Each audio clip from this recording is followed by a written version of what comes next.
So at the moment I'm removing all the bolts from the seats.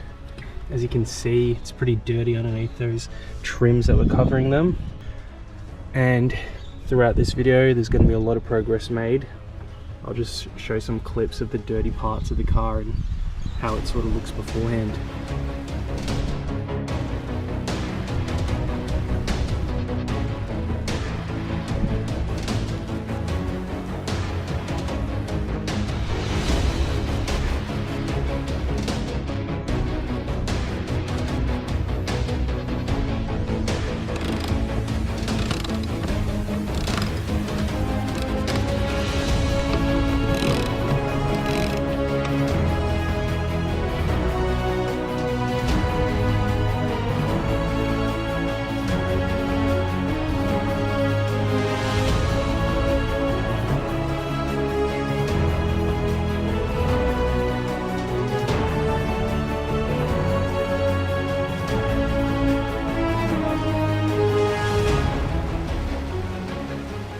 All I've got left to do is to remove the trims up at the front of the car, which I'll do tomorrow, and remove the rest of the carpet.